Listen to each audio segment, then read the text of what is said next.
नमस्कार साथियों, स्वागत है आप सभी का आईटी स्टडी पॉइंट में। मैं विशोक सिंह आप सभी का स्वागत करते हैं। जैसे कि सभी के कॉम्पिटेटिव एग्जाम स्टार्ट हैं, जैसे कि पुलिस का एग्जाम आने वाला है और भी बहुत सारे कॉम्पिटेटिव एग्जाम हैं जिसमें आपका लोको पायलट का भी है और टेक्नीशियन का भी पेपर है। तो इसमें यहाँ पे हम आपको बात करते हैं, यहाँ पे हिंदी से बहुत सारे क्वेश्चन आपको पूछे जाते हैं और हिंदी की वर्णमाला से बहुत ज़्यादा क्वेश्चन पूछे जाते हैं। तो हिंदी की वर्णमाला से क्वेश्चन पूछे जाते हैं वो लगभग आपके सब यहीं से आते हैं।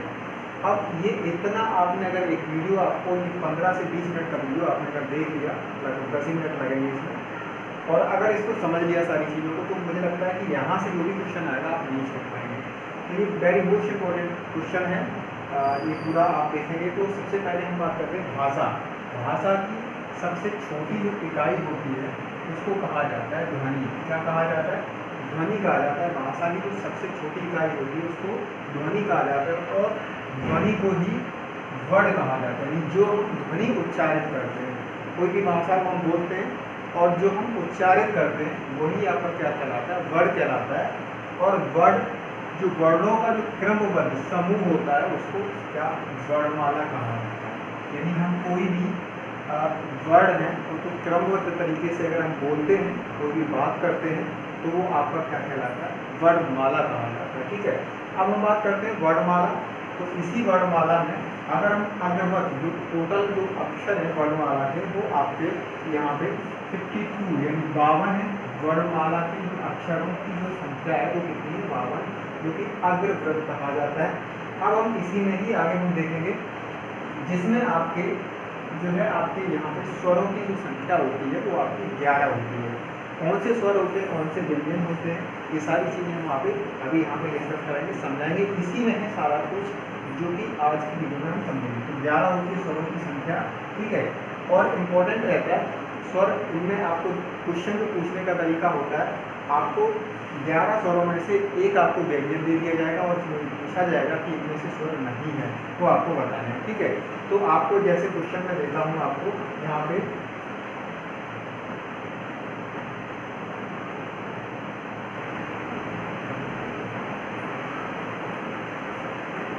आप यहाँ पे मान लिया जाए, ये क्वेश्चन दे रहा हूँ मैं, इसमें ये पूछ दिया कि यहाँ पे स्वर नहीं है। ठीक है, ये सही, ये है या ये है या ये है, नहीं है पूछा, तो ये आपका व्यंजन है, ये सारे के सारे स्वर हैं। इसी टाइप का आपका क्वेश्चन पूछा जाता है। वेरी हमने सिंपल एक एग्जाम्पल दिया है आपको ताकि आप लोग समझ सकें। ठीक है, तो ये आपके 11 हो गए स्वरों की संख्या।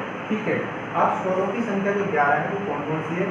चलिए यहाँ पे हम देखते हैं, ये 11 है जिसमें आपके स्वर हैं छोटा आ, बड़ा आ, छोटी ई और बड़ी ई, छोटा ऊ, बड़ा ऊ, रीढ़ी, ए और अही, और इसके साथ ओ और आहू। इनकी अगर हम बात करें संख्या है 11, 1 2 3 4 5 6 7 8 9 10 11। तो ये है आपके क्या? स्वर। स्वरों की संख्या कितनी? 11। ठीक है, समझ गए होंगे आप लोग कि जो स्वर हैं वो आपके 11 हैं और इनकी संख्या यहाँ पे हमने एक एक करके गिन ली, जो कि प्रैक्टिकली हमें आपको दिखाई देगी। इसी के साथ यहाँ पे आयोगवाह, आयोगवाह इनकी संख्या 2 होती है। कितनी होती है? आयोगवाह जो होते हैं इनकी संख्या 2 होती है। चलिए आयोगवाह में देखते हैं, ये जो है आपके कहाँ पे है? आयोगवाह। ठीक है ना, आयोगवाह भी आपको दिखाएंगे। व्यंजन हो गए यहाँ पे, और इसके बाद आपका अंतस्थ व्यंजन, ऊष्म व्यंजन, संयुक्त व्यंजन और द्विगुण व्यंजन। ठीक है, आयोगवाह भी, और इसके बाद आपका आ जाता है व्यंजन। अब व्यंजनों की संख्या कितनी है? 33। जो संयुक्त व्यंजन होते हैं की संख्या, व्यंजन इसकी संख्या कितनी होती है? 33। अब वो 33 कौन से हैं? तो आप यहाँ से लेकर के अगर हम देखें तो ये जो है आपके, इनकी संख्या जो है आपकी 33 है। अब यहाँ से ये वाला जो भाग है हम थोड़ा सा यहाँ पे अलग कर देते हैं। तो ये आपके हैं 33। कितने हैं? का से लेकर के और आपके श्री और डा और ढा, इन सबको मिला करके ये आपके 33 होते हैं। ठीक है, अब इसमें यहाँ पे का से लेकर के रा तक जो है आपके ये का वर्ग में आते हैं। इनको का वर्ग, चा वर्ग, टा वर्ग, पा वर्ग, पा वर्ग, यानी का चटा ता पा, ये का चटा ता पा, ये जो है आपके यहाँ तक होते हैं। और इनसे आपको बहुत प्रश्न पूछे जाते हैं। का वर्ग के अंतर्गत मान लीजिए यहाँ से प्रश्न पूछा जाता है, इनमें से निम्नलिखित में से कौन सा का वर्ग के अंतर्गत नहीं आता है, आता है। यदि आपसे पूछ लिया जाता है का वर्ग के अंतर्गत कौन कौन से आते हैं, तो का से लेकर के आता है, ठीक है। यहाँ तक जो है आपके का वर्ग के अंतर्गत आते हैं।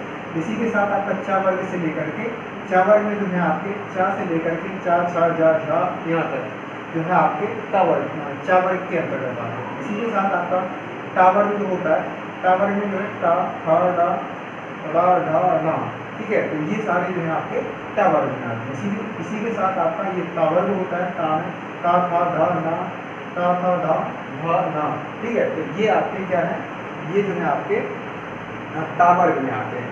तो इनकी संख्या कितनी कितनी होती है, ता वर्ग में 5 होते हैं अगर इनकी हम बात करें। इसी के साथ चा वर्ग में 5 होते हैं, इसी के साथ टा वर्ग में भी 5 होते हैं, ठीक है। और ता वर्ग में भी 5 होते हैं। ता वर्ग में ता था धा दा धा ना। अब पावर में भी आपके कितने होते हैं, पा सा वा भा मा, ये भी आपके कितने होते हैं 5, ठीक है। तो अब आप ये आपके हो गए कितने 5 10 15 20 25, ठीक है। अब इसके साथ आपका आ जाता है यहाँ पे अंतस्थ व्यंजन। इनको हम क्या कहते हैं, अंतस्थ व्यंजन। अंतस्थ व्यंजन में आते हैं आपके या रा ला वा, कौन कौन से, या रा ला वा, ठीक है। तो ये जो है आपके अंतस्थ व्यंजन आते हैं, या रा ला वा, ठीक है ना। इंपॉर्टेंट, ये भी वेरी मोस्ट इंपॉर्टेंट है, यहाँ से प्रश्न आपको पूछा जाता है। यानी अंतस्थ व्यंजन के अंतर्गत कितने वर्ड होते हैं, तो वो आपके 1 2 3 4, कौन कौन से, या रा ला वा, ठीक है। अब इसके बाद ऊष्म व्यंजन आते हैं। ऊष्म व्यंजन में बड़ा सा और षटकोण वाला सा और सा और हा, ये आपके ऊष्म व्यंजन के अंतर्गत आते हैं। इनकी संख्या है 4, ठीक है। अब इसके बाद आता है आपका संयुक्त व्यंजन। अब संयुक्त व्यंजन में आपके कौन कौन से आते हैं, जैसे क्षे, उत्तर, ज्ञ और ऋषि, ठीक है। तो ये आपके संयुक्त व्यंजन, ठीक है। जैसे संयुक्त व्यंजन मतलब 2 अक्षरों के साथ बनते हैं। जैसे आपका मान लीजिए कि ज्ञ है, तो ज्ञ जो है आपका ज्ञ, अब कौन 2 शब्द हैं जो कौन से 2 वर्ड हैं, तो ये आपका जैसे मान लीजिए जा प्लस या, इसके बराबर में आता है आपका ज्ञान, ठीक है। तो ये बनता है इस तरीके से है। तो इसलिए ये संयुक्त व्यंजन है, 2 अक्षरों को मिलाकर के एक अक्षर बनता है, इस तरीके से ये संयुक्त व्यंजन, ठीक है। इसी के साथ द्विगुण व्यंजन जो है आपके दा और धा, ठीक है। तो ये थे मोस्ट इम्पॉर्टेंट जो आपके यहाँ पे आपने भाषा यानी सबसे छोटी इकाई आपकी क्या है, ध्वनि है। और ध्वनि को ही वर्ड कहा जाता है, और वर्डों का क्रम और समूह जो है आपका वर्णमाला कहा जाता है। वर्णमाला में अग्रवत जो वर्णों की संख्या है वो 52 है, यानी 52 है। स्वरों की संख्या यहाँ पे 11 है, जो कि हमने यहाँ से लेकर के यहाँ तक देखे। इसके बाद अयोगवा जो है आपके 2 होते हैं। व्यंजन आपके 33 जो कि हमने यहाँ पे देखे हैं। इसके बाद संयुक्त व्यंजन आपके 4 हैं, कौन कौन से, क्षेत्र, ज्ञ और ऋषि, ठीक है। श्री वाला जो श्री होता है। इसी के साथ आपका द्विगुण व्यंजन जो है आपके वो ये 2 है, ठीक है। तो इस तरीके से ये वर्णमाला है। इससे आपके प्रश्न आपको बहुत से ज़्यादा पूछे जाते हैं, और इतना आपने समझ लिया और देख लीजिए वीडियो एक बार में 2 बार 3 बार 4 बार अगर आप देखेंगे तो ये सारी चीज़ें आपको याद हो जाएंगी। आशा करते हैं कि ये वीडियो आप लोगों के लिए बहुत ज़्यादा इंपॉर्टेंट होगा, और अगर अच्छा लगे तो चैनल को सब्सक्राइब जरूर कर लीजिए इसी के साथ, ठीक है। और चैनल को सब्सक्राइब करें और लाइक शेयर करें, ठीक है। अब यहाँ पे हम उच्चारण के स्थान जानेंगे, यानी जो आपके उच्चारण स्थान क्या होते हैं, यानी जो हम वर्ड बोलते हैं, जो वर्ड होते हैं किस स्थान से उच्चारित होते हैं। तो सबसे पहले हम देखेंगे नाम, स्थान, और उसके बाद स्वर और व्यंजन। स्वरों में कितने जो स्थान कौन कौन से किस स्थान से बोले जाते हैं, इसी तरीके से व्यंजन है वो किस स्थान से किस स्थान पर बोले जाते हैं। सबसे पहले आपका कंठ है, और कंठ में आपके स्थान जो है इसको कंठ कहा जाता है। और स्वरों की जो संख्या है आपकी 2 है, आ और आहा, ठीक है। अंत और आहा जो है आपका ये स्वर 2 है, जो कि आपके कंठ से बोले जाते हैं। और इसी के साथ व्यंजनों की अगर संख्या बात की जाए तो यहाँ पे आपकी 4 आ जाती है, जो का, ख, ग और घा, ये कहाँ से बोले जाते हैं, कंठ से बोले जाते हैं। आप बोल करके भी आप प्रयास करते हैं, जैसे क, ख, ग, यानी कंठ से अब आपकी आवाज़ आएगी। इसी के साथ आपका तालव्य है, यानी तालु से बोले जाने वाले स्वर कौन से होते हैं, ई छोटी और बड़ी ई, ठीक है ना। ये किससे बोले जाते हैं, आपके तालु से, ई और ई, ठीक है ना। इसी के साथ व्यंजनों की बात की जाए, चा, छा, जा, झा या सा, ये आपके तालु से बोले जाने वाले व्यंजन है। इनकी संख्या संख्या आप देखेंगे तो 6 है, ठीक है ना। अगर हम बात करते हैं मूर्धन की, मूर्धन में जो है आपका मूर्धा से बोला जाने वाला स्थान जो है आपका मूर्धा, और इसमें व्यंजनों स्वर की बात की जाए तो रीढ़ी जो आपकी ऋषि वाली रीढ़ी होती है उसको बोला जाता है। और इसी के साथ अगर व्यंजन की बात की जाए तो यहाँ पे टा, फा, रा, धा, रा, धा और रा और सा, ये आपके मूर्धा व्यंजन है। अगर आप बोल के देखेंगे तो आपको पता चलेगा, जैसे टा, था, रा और अड़ाम, ठीक है ना, रा, सा, ये आपके क्या है, मूर्धन व्यंजन है।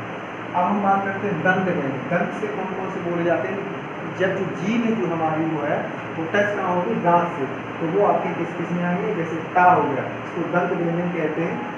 ता हो गया, था हो गया, दा हो गया, धा हो गया, ला हो गया, सा हो गया, ठीक है ना। तो जैसे हम बोलेंगे सा, है ना, ला, तो क्या है आपकी जो जीभ है वो कहाँ लगेगी, दांतों के साथ लगेगी, ठीक है। इसी के साथ हम बात करते हैं पोस्ट व्यंजन, और पोस्ट व्यंजन में आपका स्वर की संख्या है तो स्वर में 2, छोटा हो बड़ा हो। इसी के साथ अगर हम व्यंजन की बात करते हैं तो पा, फा, बा, भा, मा, ये क्या है, जब हम इनको बोलते हैं, जैसे पा बोला, पा तो यानी जो हमारे ओष्ठ हैं एक दूसरे में आपस में टच हुए, बिना टच हुए आप बोल ही नहीं पाएंगे, था भी नहीं बोल पाएंगे, बा भी नहीं बोल पाएंगे, और भा भी नहीं बोल पाएंगे, और माँ भी नहीं बोल पाएंगे। तो इसलिए इसको पोस्ट व्यंजन यानी पोस्ट के द्वारा ये उच्चारित होते हैं, यानी इसको जो है पोस्ट व्यंजन कहा जाता है। इसी के साथ अनुनासिक यानी नासिक व्यंजन जो होते हैं आपके नासिका से बोले जाते हैं। इसमें अन्य जो है स्वर आता है केवल, और इसके बाद जो है व्यंजनों की संख्या, जिसमें धा, या, रा, ना और माँ, ये जो है आपके अनुनासिक व्यंजन कहा जाता है। कंठ और तालव्य जो है आपके कंठ से बोले जाने वाले हैं, कंठ और तालु से, जिसको ए और अही कहा जाता है। और इसी के साथ कंठ, योष्ठ, कंठ यानी कंठ और ओष्ठ से बोले जाने वाले ओ और अहु, ये सारे आपके उच्चारित स्थान हैं। और इसी के साथ आपका अयोगवा जो है आपके 2 हैं, अंग और आहा, उनकी संख्या 2 होती है। स्वरों की संख्या 11 होती है आपको मैंने जस्ट अभी बताई थी। व्यंजनों की संख्या आपकी 33 होती है, और जो कि व्यंजनों की संख्या आपने आपको 33 पढ़ाई थी, ये आपकी सारे व्यंजनों की संख्या 33 है, ठीक है। अब ये संयुक्त व्यंजन है, जिसमें का और सा मिला करके हलन के साथ का प्लस कोण वाला सा, ये छतरी वाला छेद जो है आपका इसके साथ बनता है, और ता प्लस रा इसको मिला करके त्रा बनता है, और जा प्लस या मिला करके ये ज्ञा बनाता है, ठीक है। ये प्रश्न बहुत इंपॉर्टेंट है। अभी एक हाल में ही हमने इस प्रश्न को एक परीक्षा दी जिसमें ये वाला प्रश्न पूछा गया था, यानी जो आपका ज्ञा है वो कौन 2 शब्दों से मिला करके बनता है। तो ज्ञा जो होता है आपका जय हलन के साथ और यहाँ, तो ये वाला प्रश्न आपका पूछा गया है, ठीक है। उसी के साथ सा प्लस रा बराबर ये होता है ऋषि श्री वाला श्री, ठीक है ना। तो ये है आपके संयुक्त व्यंजन, ये है आपके स्वर जिनकी संख्या 11 होती है, अयोगवा 2 होती है इनकी संख्या, व्यंजनों की संख्या आपकी 33 होती है, ठीक है। और आपका यारालावा बताए थे आपका। इस तरीके से ये सारी चीज़ें आपको बहुत इम्पोर्टेंट हैं, और यहाँ से आपके 2 से 3 प्रश्न आपके किसी भी कॉम्पिटेटिव एग्जाम में पूछे जाते हैं। PCS लेवल का जो परीक्षा उसमें भी ये पूछे जाते हैं, और आप चाहे लोअर एग्जाम दें चाहे आप हाईएस्ट एग्जाम दें, वहाँ पे भी आपको ये प्रश्न पूछे जाते हैं। तो आशा करते हैं कि आपको वीडियो काफ़ी हेल्पफुल रहा होगा। तो थैंक यू फॉर वॉचिंग। मिलता है वीडियो, तब तक अपना ध्यान रखना, चैनल को सब्सक्राइब करें, वीडियो को लाइक करना बिल्कुल ना भूलें, कमेंट करके हमें जरूर बताएं वीडियो कैसा लगा आपको। इसी तरीके से वीडियो